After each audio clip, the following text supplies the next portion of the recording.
as we welcome Ken Hinkley, who joins us tonight, having been a wonderful coach at the Port Adelaide Football Club. And Ken, thanks for joining us tonight, because we have got experts in Rory Sloane and, of course, the great James Hird. But to have you here tonight to actually dissect and have a good look at the finals, welcome to the show. Thanks, Eddie. Yeah, it's great to be here. I've had 3 or 4 weeks where I've been a bit of a rest and looking forward to Saturday. How does it feel, though, when you're just out of it a little bit now and you're watching the finals? It's hard to... When you're a competitor like you are, it must be so hard. Yeah, it is. You know, the last 3 or 4 weeks has been the first time for a while that I've not been involved with September, and you know, the last couple I've really gone, you know, this is something I'm not missing. September's what everyone says you want to play in, but there's only one winner. Yeah. You know, you start off hoping that September's going to be your month, and we never were able to get to the grand final.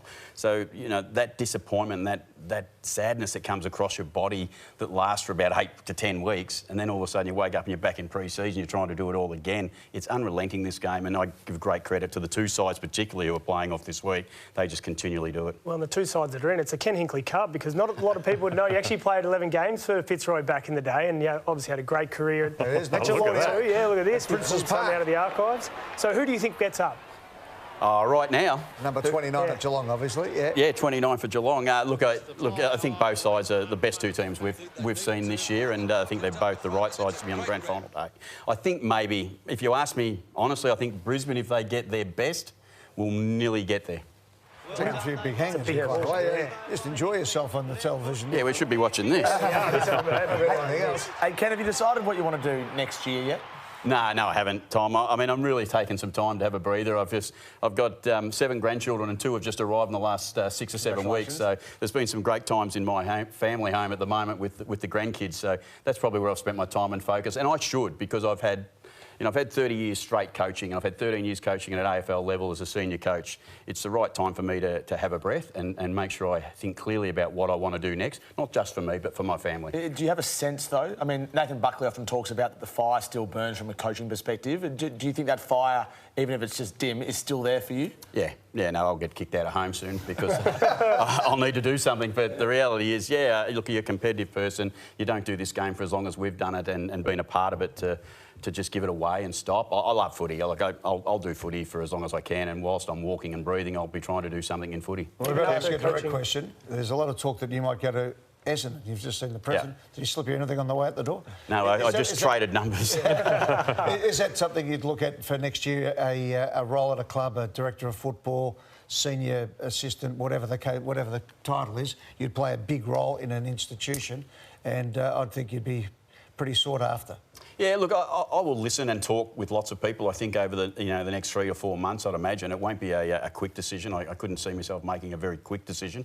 As I said, I love footy, Eddie, and at some stage I'm going to be back doing it. I think at what level, and the roles you talk about. I just hope that I can add value to something when I do decide to do it again, and if I do, it'll have all my energy. I can't not do it halfway. Ken, you just said you've been in the industry 30 years as a coach, and we talked out the back. I think you're almost 60. I won't give you just 60 yet. I am. Do you think our game is mature enough to give you another chance as a senior coach? I think everyone on this panel thinks you should get the chance, but age of 60, if you're in the EPL, you're in the NFL, coach at 60 are a norm, not so much in this game except probably Chris Fagan.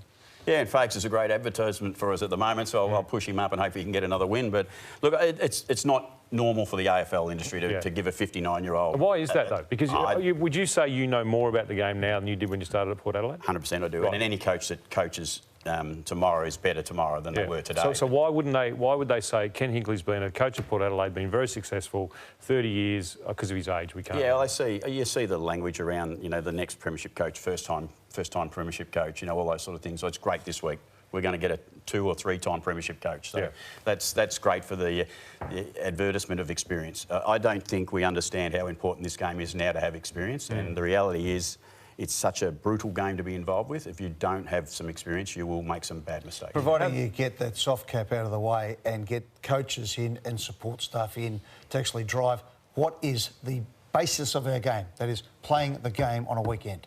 Yeah, 100%, and it's why we've got such great crowds. It's why we have 99,000 people at 2 prelim finals, because they want to see the players. But we've got to also understand, Eddie, that the talent is dropping away. You know, we're about to have 19 teams. You know, You might make a comeback as a player. I nearly get a game. Maybe at Collingwood, Eddie. I've seen Fags warming up through the week. Someone had something about him playing. So There's a few more seasons to get to Collingwood. And Kenny, and so you've been one of Port's most successful coaches. Just give these guys an insight what it's like to coach in South Australia, because as we've seen the last few weeks, it's a pretty intense town to be a coach in. yeah, it is. It's a great town as far as being involved, but because the passion is so real, but the passion sometimes spills over to places that, you know, are harmful, I think, and hurtful to the playing groups. But both teams, not just Port Adelaide, but I can talk about Port Adelaide. I'm an emotional coach, and I've let my emotions take the better of me at times, but I can't change who I am.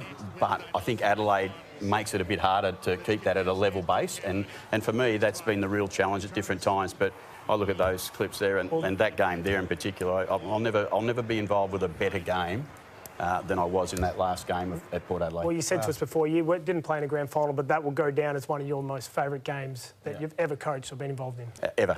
Ken, as good as we've been. Do you regard your tenure at Port Adelaide as a success? No, I don't, because we win premierships to be successful, and you know I gave everything I had. I didn't have anything left to give, but I did everything I could with the playing group and the coaching staff that were. I have amazing people with me, and it's not just the senior coach now.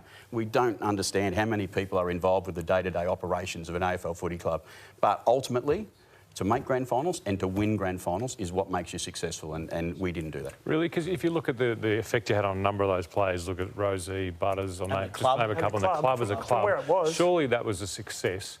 And you grew those players, you grew those clubs to achieve, you know, might not have been a premiership with you, but what they're going to achieve, to me, it's a huge success. And they weren't covering seats when you finished. No, exactly. No, look, I'll be really happy on the day that we celebrate the premiership at Port Adelaide and Josh is in charge, and we get to see those great players win a flag. And you know, and I go back to Robbie and Trav and Tommy Jonas and Hammer and Brad Ebert, all those boys that I started with, and go, gee, they gave everything. We couldn't give any more. We gave our best, and our best wasn't quite good enough. But we did turn our club. The thing I would say is we did turn our club around to being almost, you know, irrelevant to being relevant again in the competition. And I think it's too hard sometimes. Yeah, I do too. But the footy, like at my age and my stage, I live in the real world, and I'm a premiership person, and you have to win premierships to be successful. Fair enough. Just, I'm going to back up what Eddie asked before a little bit about Essendon. You've got Brad Scott at Essendon, Michael Voss at Carlton, potentially Nathan Buckley at Tasmania. Which one of those three would you prefer to mentor?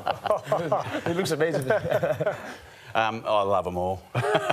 You can't do all three. No. Look, I've got a great relationship with Michael, and you know, and I think Michael, to be fair, you know, me to be back around Michael would be not the right thing for me to do. I don't think he's got Chris now, which is going to be great for him, and you know, Bucks seems to have the passion back into he really wants to coach, and that's obvious. And you know, Brad, I do like what Essendon have been trying to do, and they're trying to improve I think they're trying to improve the right way, and that's bring some youth in first and then try to develop. And, you know, they've had some challenges, obviously, in the last couple of weeks. So, Sal Essendon, tell me what was in the key part of that email that went to 365 past Essendon players from an esteemed leader of the Essendon Football Club, not you.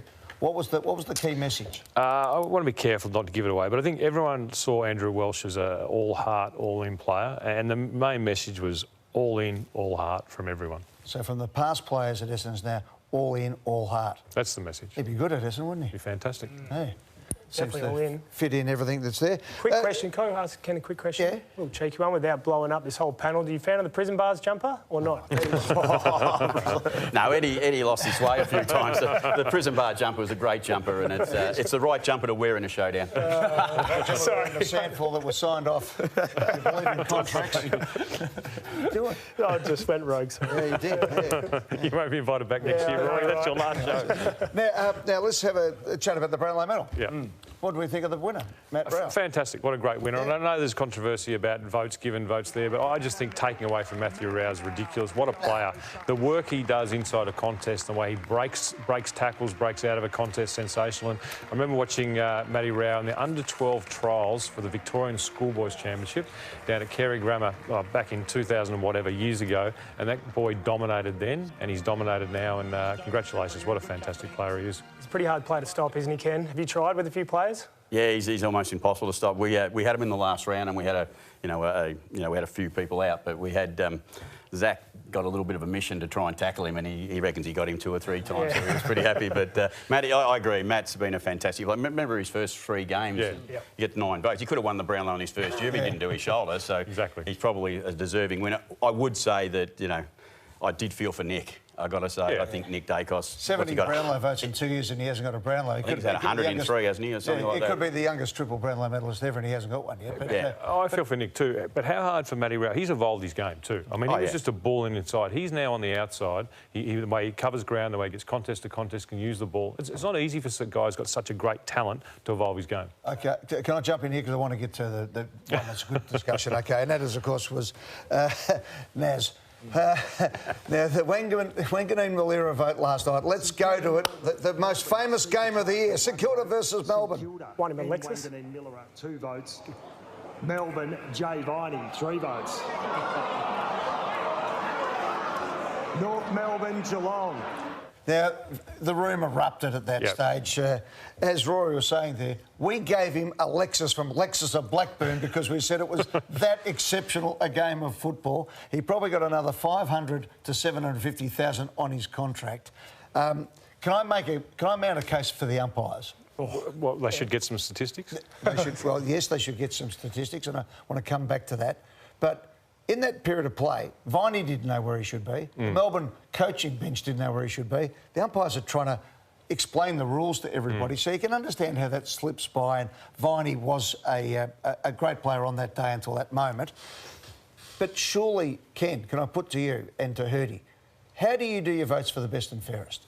Yeah, we get all the information and we review the game first. We get through all the, the screen and we go through the game for about 3 or 4 hours again, and then we get all the numbers at the same time. And then on Monday we'll go through that with a group of coaches.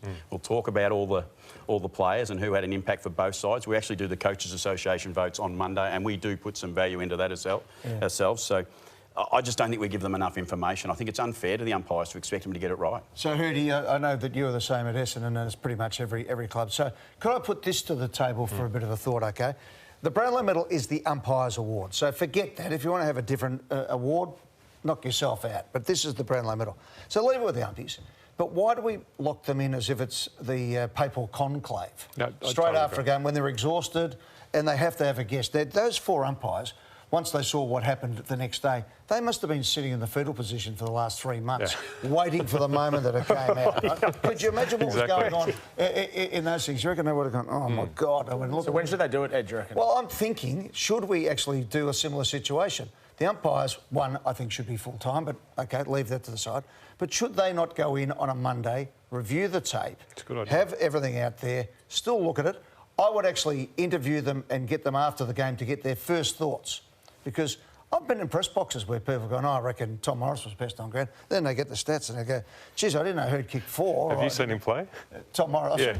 There's no chance he's going to be best on ground. I'd add in 2 media personalities too. One broadcaster and one radio. Media personalities? No, from the media box. Another job. I mean, they're just... But they're footy heads. Hey, they just cocked up the All-Australian Award, so let's not get too precious on They this. don't leave it open to corruption if you wait 2 days. No, my point is if there's been corruption... I'm aware of that, but more open to corruption. No, my point is if you have...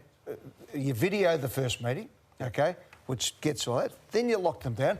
Umpires have got integrity. You have to trust them, right? But you get them in, give them a chance. Because at the moment, I just wrote this down, they're using Morse code and the rest of the competition's using AI. OK? So let's give them a break and not humiliate them on the Monday of Grand Final week. I've coached from the bench for a couple of years. Basically at ground level, and they're umpiring, they're running around with players all over the place. And I can't tell you at the end of the game from the bench as a coach who the best players have been on the ground. Yet we're going to ask the umpires to do that immediately after the game. I'm happy if they want to keep it as an umpire's award, we'll scrap the whole thing and start again. But if it's an umpire's award, you've got to give them a chance. And that's coming from me after what happened this week with the umpires. Yeah, I think I'm getting soft. So if Nick Dacos was robbed, oh no, we're done. No, that's it. We're going to take a break. Shut up. We're coming back after this, Tom. You've got a lot to say coming up because there's lots to go through, including our build-up to the grand final. That's next.